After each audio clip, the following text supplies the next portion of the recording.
سے پہلے آپ کی طرف آؤں گا سر، یہ جو افغان سفیر کی بیٹی کا ایشو ہے یہ گمبھیر ہوتا چلا جا رہا ہے، کیونکہ جو کیمروں کی فوٹیجز ہے اس سے ثابت ہوا کہ جو سٹیٹمنٹ اس لڑکی کی تھی وہ ٹوٹلی غلط ہے، کیونکہ انہوں نے کہا کہ تہذیب بیکری سے مجھے یہاں سے اٹھایا گیا اسلام آباد سے، جبکہ وہ راولپنڈی گئی تھی۔ پنڈی کا انہوں نے ذکر نہیں کیا، پھر ان کے موبائل کی لوکیشنز آتی رہی، پھر وہ راولپنڈی کئی بار جا چکی ہیں، ایک بار نہیں گئی، پھر دامنے کو گئی، پھر وہ گھر واپس آئی، اور یہ ساری جو ایکٹیویٹیز ہے یہ ساری ایکٹیویٹی بڑی مشکوک ہے۔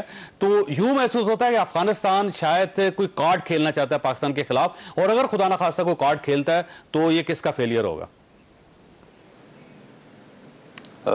Thank you very much Chaudhry صاحب۔ بات یہ ہے کہ کارڈ کھیلنا، اور ان دنوں میں جب پاکستان گورنمنٹ پوری کوشش کر رہی ہے کہ تمام افغانستان کے فیکشنز کو بشمول Ashraf Ghani government on board لیا جائے اور پاکستان میں امن کے لیے مذاکرات کا آغاز کیا جائے، اس وقت جو ریزسٹنس فورسز ہیں، جو سٹیٹس کو فورسز ہیں، جو امن نہیں چاہتی بشمول انڈیا، وہ کوئی موقع ایسا ہاتھ سے جانے نہیں دیں گے۔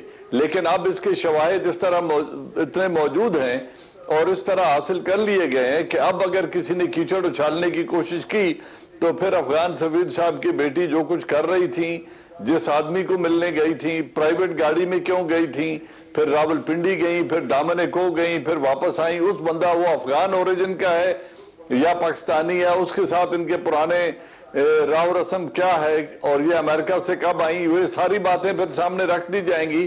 بہتر یہی ہے کہ اس کو ڈپلومیٹک نامز کے اندر رہتے ہوئے حل کیا جائے، اور جو پاکستان نے افغان ویسے آپ کو یہ محسوس ہوتا ہے کہ ساری ایکٹیویٹی مشکوک ہے یہ، کیونکہ جو خاتون کا پہلا بیان تھا وہ اس کے بعد کی صورتحال سے ملتا نہیں ہے، انہوں نے کہا کہ میں راولپنڈی کبھی نہیں گئی زندگی میں، جبکہ وہ راولپنڈی ریگولر جاتی رہی ہیں، پھر انہیں ہر چیز کا پتہ، وہ تہذیب بیکری جو راولپنڈی میں وہاں انہوں نے جوس لیا، پھر جی پی او کے سامنے وہ ٹہلتی رہی، وہ ان کے کیمرے میں آ گئی، پھر شاید ایک چھوٹی سی وین تھی اس کے اندر بھی تھوڑی دیر سوار رہی، پھر وہاں سے ٹیکسی لے کر دامنے کو۔ تو یہ ساری ایکٹیویٹی جو بہت مشکوک ہے، تو یہ آپ کا کیا خیال ہے کیوں کی جا رہی ہے؟ یہ فائدہ کیا لینا چاہ رہا ہے افغانستان یا انڈیا سے؟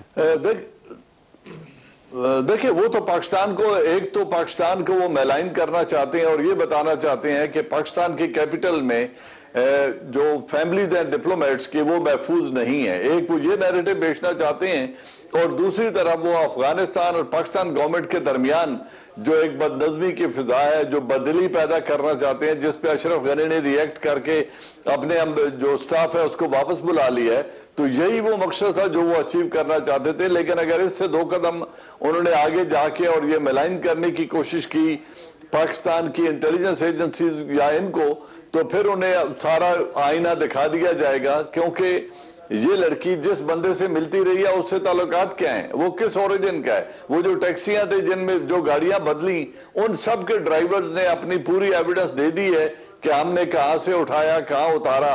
تو میں اس لیے بات کر رہا ہوں کہ دیکھو، کسی کی بیٹی کا معاملہ ہے، ہم چاہتے ہیں کہ اس کو باعزت طریقے سے والد تک پہنچا دیا جائے اور اس بات کو یہاں پہ ختم کیا جائے، اس سے پولیٹیکل مائلیج لینے کی کوشش نہ کی جائے۔ آپ کو یہ محسوس ہوتا ہے کہ وہ لڑکی پاکستان کی ایجنسیوں پہ یا پاکستان کی حکومت پہ یا اسٹیٹ پہ الزام لگا سکتی ہے کہ مجھے اس نے اغوا کیا تھا؟ دیکھیں، انڈیا اور افغانستان NDS کچھ بھی مل کے کر سکتے ہیں، را اور NDS کوئی بھی بات کہہ سکتی ہے، کر سکتی ہے، اس کو فیبریکیٹ کر سکتی ہے، لیکن دنیا جو دیکھ رہی ہے ان کی بھی آنکھیں بند نہیں ہیں، اور جو ادھر برٹش انٹیلیجنس ہے یا امریکن انٹیلیجنس کے لوگ ہیں یا جو ڈپلومیٹس بیٹھے ہیں، ان سب کو اب اس کا آگاہ ہے، اور پھر اگر ضرورت پڑی تو تمام ڈپلومیٹک کمیونٹی کو اس پوری انویسٹیگیشن سے آگاہ بھی کر دیا جائے گا، اور انہیں یہ بھی یقین دلا دیا جائے گا کہ آج تک یہ ایسا حادثہ پہلے کیوں نہیں ہوا۔ یہ بھی تو دیکھنے کی بات ہے نا، کتنے ڈپلومیٹس یا ان کے بچے پاکستان میں غیر محفوظ رہے ہیں۔ 16 جولائی کو تاشکند کے اندر اشرف غنی اور پرائم منسٹر کے ساتھ ایک ہارٹ ٹاک ہوئی اور اس کے فوراً بعد یہ واقعہ ہو گیا، تو یہ ظاہر ہے، اور پھر جس طرح انڈین میڈیا نے اس کو اٹھایا وہ بہت ہی مشکوک ہے۔ جنرل صاحب آپ ساتھ ہی، جنرل صاحب طلعت صاحب یہ فرمائیے سر، ایک تو یہ صورتحال ہے، دوسری جو مریم صاحبہ بار بار آزاد کشمیر کے اندر کھڑی ہو کے یہ کہہ رہی ہیں کہ گورنمنٹ آزاد کشمیر کو صوبائی سٹیٹس دینا چاہتی ہے، تو یہ تو ایک بڑی خطرناک سی صورتحال ہوگی سر، ایک اس سائڈ پہ پرابلم، پھر اس سائڈ پہ پرابلم، ایک پرابلم آپ کریٹ کر رہے ہیں کشمیر کے اندر کھڑے ہو کے۔ بسم اللہ الرحمن الرحیم۔ چوئی صاحب، پرابلم جو ہے وہ یہ ہے کہ جب بات سنی نہیں جاتی، مریم صاحبہ کے پاس کریڈیبل انفارمیشنز ہیں، انہوں نے یہ بات پوری تصدیق کے بعد کی ہے اور یہ بات حکومت کو پتہ ہے. سو یہ جو سودا ہے کشمیر کا، یہ اس کے لیے اس کے کوئی پہلی ابھی ایک سٹیج یہ تھی کہ اس کا سٹیٹس واپس ہوا، اس کے بعد یہ یعنی یہ ظاہر کرنا کہ یہ کوشش کریں گے کہ یہ ہمارا ہو گیا اور پرلا تمہارا ہے. سو یہ بات یہ ہے کہ یہ پورے کا پورا ایک پلان کا حصہ ہے. ان کے پاس کریڈیبل انفارمیشن ہے اور وہ کشمیری عوام کے ساتھ شیئر کرنا ضروری تھی. لیکن سر معاملہ بہت ہی نازک ہے. آپ کے پاس اگر کریڈیبل انفارمیشن ہے تو آپ کو پارلیمنٹ میں بات کرنی چاہیے. یہ پارلیمنٹ میں بات نہیں ہو رہی، یہ آزاد کشمیر کے اندر کھڑی ہو کے بات ہو رہی ہے. سر دیکھیں پارلیمنٹ کا جو اس وقت حالات ہے، آپ کو یاد ہوگا کہ یہ انڈیا پاکستان کے ساتھ جو ایک ٹریک ٹو ڈپلومیسی ہے وہ کئی ماہ چلتی رہی. پارلیمنٹ کو پتہ بھی نہیں چلا، پارلیمنٹ کو کسی نے بریف نہیں کیا. اگر اسرائیل کے تسلیم کرنے کی بات ہے، فوجی اڈوں کی بات ہے، تو وہ بیرون الملک کے جریدے جو ہیں وہ لکھتے ہیں تو ہمیں پتہ چلتا ہے، پارلیمنٹ کو کچھ پتہ نہیں ہوتا. تو سو بات یہ ہے کہ پارلیمنٹ کو تو یہ کبھی گھاس ہی نہیں ڈالتے نا جی. پارلیمنٹ تو جانا، پارلیمنٹ کو صرف ایک دفعہ جو اچھا کام کیا ہے وہ افغان معاملے پر ایک بریفنگ ہے، صرف ایک. اس کے علاوہ اسرائیل کا معاملہ ہوا، کشمیر کا معاملہ ہوا، ان تمام معاملات پر کوئی بریفنگ کسی قسم کا آن بورڈ نہیں لیا گیا. اور افغانستان کی بریفنگ بھی تھی، وہ ابھی اس میں مزید اس بھی کیا کہتے ہیں بریفنگز ہونی چاہیے، کیونکہ ایک بریفنگ سے یہ اتنا بڑا مسئلہ جو ہے وہ پوری آپ اس کو بریف نہیں کر سکتے. تو آپ کا خیال یہ ہے کہ یہ گورنمنٹ مودی گورنمنٹ کے ساتھ مل کے پورے کشمیر کا سٹیٹس چینج کرنا چاہتی ہے؟ بڑا خوفناک قسم کا ایلیگیشن ہے جو آپ مسلسل آزاد کشمیر کے اندر کھڑے ہو کے گورنمنٹ پہ لگا رہے ہیں. مجھے گورنمنٹ کا ویو لینے دیں. سر یہ واقعی آپ صوبائی سٹیٹس دینا چاہ رہے ہیں؟ جو صاحب بہت شکریہ.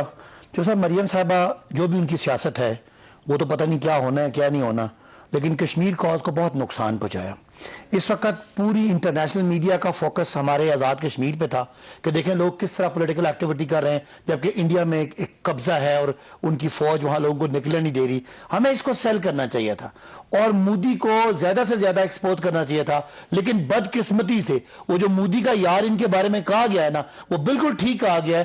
آج بھی وہ مودی کا نام کم لیتی ہیں اور کشمیر میں جو 370 ریووک ہوا اس کا ذمہ دار عمران خان کو ٹھہرا کے میں آپ کے ٹی وی پہ لائیو کہتا ہوں یہ کشمیر کاز سے غداری ہے. اس سے اور بڑی بات کوئی نہیں ہے. ان کو میں غدار اس طرح نہیں کہتا، لیکن یہ کشمیر کاز کی پیٹ میں چھرا گھونپنے کی بات ہے. جب آپ صوبے کی بات کریں، جب آپ اس سارے کشمیر کو کشمیر فروشی کا الزام عمران خان کو دیں جو پوری دنیا میں اپنے آپ کو سفیر کہتے ہیں اور انہوں نے سفیر بن کے دکھایا.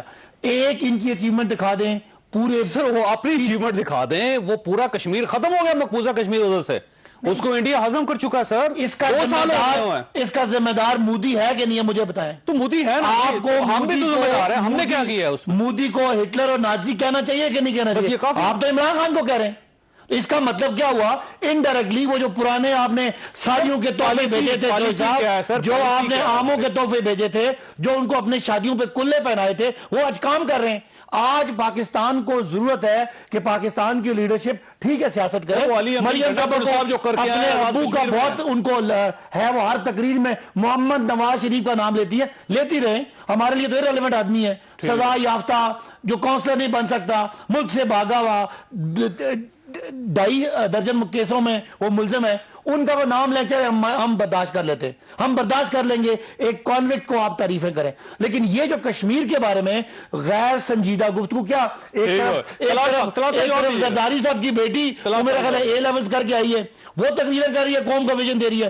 دوسری طرف نواز صاحب کی بیٹی جو کسی پتہ نہیں اسکول کالج گئی ہے کہ نہیں گئی، کوئی پولیٹیکل ان کے پاس وہ تو الیکٹ ہو کے آیا ہے. آپ کیسے کہ علی امین گنڈاپور 2 دفعہ منتخب ہو چکا ہے. آپ ان کا مقابلہ مریم صاحبہ سے نہ کریں. مریم صاحبہ تو خالی ایک وہ بڑے گھر کی بیٹی ہیں، وہ جو مرضی فرمائیں. آج پاکستان کا کوئی سا المیہ ہے کہ آپ کی سیاست میں بچوں کے ہاتھ میں ہو رہی ہے. نابالغ بچے ملک کی سیاست کو ڈرائیو کریں گے، اس طرح آپ کے قومی ایشو سپوائل ہوں گے. اس کو پوری قوم کو کنڈیم کرنا چاہیے. خیال یہ ہے صداقت علی واسی صاحب کا، یعنی گورنمنٹ کا خیال یہ ہے کہ آپ کشمیر کاز کے ساتھ آپ نے غداری کی ہے، غداری کر رہے ہیں آپ. اپنا چوائس صاحب یہ ہے کہ نفل اور منتیں کس نے مانگی تھی مودی کے جیتنے کی؟ میں نے مانگی تھی، عمران خان نے مانگی تھی بھائی، مریم صاحبہ نے نہیں مانگی تھی. یا اللہ مودی جیت جائے پھر کشمیر کا مسئلہ حل ہو جائے گا. اس نے حل کر دیا آتے ہی. یہ دعائیں کام آئی ہیں، یہ دعائیں یہ عمران خان مانگتے رہے، اور اس کے بعد چلیں جی اگر مودی نے کر دیا تو آپ ایٹمی پاکستان کے وزیر اعظم ہیں، آپ نے کہا جی دھوپ میں کھڑے ہو کے 2 منٹ خاموشی اختیار کر لو، اور اس دن سے خاموش ہیں آپ۔ اور بھائی انہوں نے 5 دھماکے کیے تھے، ہم نے 6 کر کے منہ توڑ دیا تھا، آپ اس کے بعد مودی میرا فون نہیں اٹھاتا۔ یعنی کیسے آپ یہ ایٹمی پاکستان کی کٹ پتلیاں جب آپ سیٹوں پر بٹھائیں گے تو پھر اسی طرح کے کمپرومائز کرنے پڑتے ہیں، پھر کشمیر اسی طرح سے ہاتھوں سے جاتا ہے، آدھا ملک بھی ہاتھوں سے گیا ہے۔ سو بات یہ ہے، یہ کمزور قیادت ہے اور یہ ایک ایجنڈے کے تحت لائی گئی ہے جس میں کشمیر سیٹل کرنا بھی شامل ہے، جس کی وجہ سے یہ سب کچھ ہو رہا ہے۔ اچھا میں نے بریک لینی ہے طلعت صاحب، آپ نے ساتھ ہی رہنا ہے۔ جنید صاحب آپ کے پاس ایک سوال چھوڑ کے جا رہا ہوں کہ یہ جو کشمیر ہو رہا ہے، آزاد کشمیر کے اندر جو ہماری لیڈرشپ کر رہی ہے، جو گورنمنٹ کے وزراء کر کے آیا سر، وہاں سے پرائم منسٹر صاحب نے بھی آج تقریر کرنی تھی، نہیں کر سکے، بارش ہو گئی تھی مظفر آباد میں، جو مریم صاحبہ روز کہہ رہی ہیں، جو بلاول صاحب وہاں پہ کہہ کے آئے ہیں، اس کا امپیکٹ کیا ہوگا پاکستان پہ، کشمیریوں پہ اور انٹرنیشنل لیول پہ؟ چھوٹی سی بریک، اور بریک کے بعد دوبارہ حاضر ہوتے ہیں۔